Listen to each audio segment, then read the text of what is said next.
మూసీ ప్రక్షాళనకు కొందరు వ్యక్తులు అడ్డుపడుతున్నారని పరోక్ష విమర్శలు చేశారు ముఖ్యమంత్రి రేవంత్ రెడ్డి. 45 ఏళ్ల నుంచి అన్ని పదవులు అనుభవించిన ఓ కుటుంబం మూసీ ప్రక్షాళనను అడ్డుకునేందుకు ఎన్జీటీలో కేసు వేసిందని అన్నారు. ఈ ప్రాంత ప్రజలు ఆమెకు ఓటు వేయలేదా అని ప్రశ్నించారు.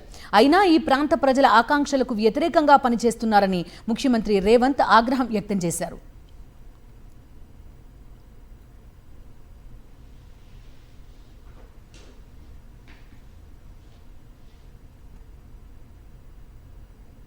ప్రయోజనం పొందిండ్రు, అన్ని పదవులు అనుభవించారు. ఈ ప్రజలు ఇవ్వందే లేదా అక్కకు. ఇవాళ అక్క కొడుకు నేషనల్ గ్రీన్ ట్రిబ్యునల్లో ఈ పనిని ఆపమని కేసు వేసిండు. ఆ అక్క మనసు ఎట్లొప్పుకున్నదో వాళ్ళ కొడుకును ఇట్లాంటి తప్పుడు కేసులను నేషనల్ గ్రీన్ ట్రిబ్యునల్లో వేయించడానికని నేను అడుగుతున్నా. ఆ అక్కకి ప్రాంత ప్రజలు ఓట్లు వేయలేదా?